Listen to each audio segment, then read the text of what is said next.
aktivátor buniek. Top produkt spomedzi, hádam, všetkých, ktoré ja som mala možnosť vyskúšať. A prečo je top produkt? Pretože pomáha pri rôznych ochoreniach. A to rakovina, epilepsia, psoriáza, ochorenia štítnej žľazy, rôzne reumatologické ochorenia, rôzne ochorenia kĺbov, chrbtice. Ďalej pomáha pri rôznych ochoreniach ako bežných, čo sa týka pľúc, čiže bronchitída, keď nás bolí hrdlo, máme hlieny, máme dutiny zapálené, uška nás bolia, proste čokoľvek vás trápi, tak tento aktivátor buniek vám pomôže. Pomáha taktiež pri autistických poruchách a tu sa trošku zastavím, pretože to bol základný dôvod, prečo som si ho zakúpila ja.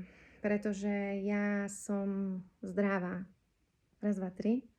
Ale mám synčeka, ktorý má Loveho syndrom, má 17 rokov a je plinkovaný, je krmený, nerozpráva. Jediné, čo vie povedať, je mama. A ja som si povedala, proste znova, po 17 rokoch sa mi dostalo niečo ku mne, čo by mu mohlo pomôcť a som si povedala, že to idem vyskúšať. A poviem vám hneď prvú reakciu môjho Lukyho na tento prístroj. Keď som ho spustila, funguje ako obyčajný fén. Potom vám vysvetlím, v čom je neobyčajný, pretože nie je to obyčajný fén. Keď som ho pustila prvýkrát Lukymu, nenormálne sa začal rehotať a nenormálne sa mu to páčilo. A dokonca som prístroj musela vypnúť, pretože by sa mi prehrial a bol z toho nesmierne nepotešený, že ho vypínam. Takže prvá reakcia, ale druhá reakcia bola ešte lepšia a pri nej mi zvlhli oči. Pretože môj Luky, on je taký malý monk, on proste od mala nemal ten reflex, kedy vám chytil palec, kedy chytal predmety do ruky, proste on toto nerobil. A teraz, keď som mu v podstate fúkala ruky, aj týmto prístrojom som mu fúkala ruky, šla som dlane a v podstate ako som jednou rukou držala ten prístroj a druhou rukou som mu takto dala ručku do dlane, mal uvoľnenú ruku, asi prvýkrát v živote mal uvoľnenú ruku. Nemal ruku v tom krči, hej?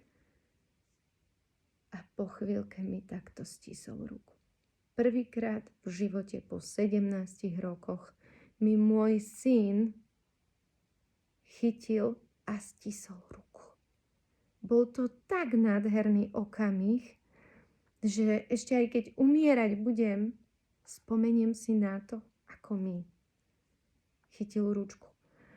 Ja viem, poviete si, však čo to tu táram, ale rodičia chorých detí vedia, čo znamenajú takto malé pokroky pre nich. Pre nich sú to obrovské pokroky. A pre mňa pri druhom fúkaní mi ukázalo, že to má zmysel a má to význam. Poviem vám moju vlastnú skúsenosť. V marci ma začalo bolieť koleno, ale takým spôsobom, že keď som si čupla, nedokázala som sa postaviť, pretože tak ma bolelo vo vnútri v kolene. Mňa v živote neboleli kolena, ja neviem, čo sa stalo proste. A hovorím si, nič, idem vyskúšať tento prístroj, aspoň mám možnosť ho odskúšať priamo na sebe. Tak som začala každý deň 20 minút fúkať koleno, s tým, že som po 5. dni už písala mojej kolegynke, že počúvaj, to asi nejako nefunguje, reku. Mňa stále to koleno bolí a ja neviem, či robím niečo zlé, alebo proste poraď, hej. No a ona sa ma pýta, či to robím presne podľa návodu, pretože ak si zakúpite tento prístroj, tak dostanete k tomu presný návod, ktoré body a ako dlho treba pri rôznych diagnózach, pri ktorých to pomáha, treba fúkať. A ja hovorím, nie, však ja len 20 minút, dávaj koleno, nie, rekou, hádam, pomôže, nie? Nepomohlo a ona mi hovorí, zober si návod a rob to presne podľa návodu. A Presne tak som urobila. Trvalo 5 dní. Každý deň som sa tomu venovala 45 až 50 minút. Presne podľa návodu som si nahriala dlane, chodidla, krčnú chrbticu a potom som začala fúkať na koleno. Po 5 dní ma bolesť kolena prešla. Odvtedy nemám žiadny problém. A pomohlo mi len toto. Už som rozmýšľala, že pôjdem k lekárovi, ale ja idem k lekárovi až keď umieram, takže našťastie mi pomohol tento prístroj.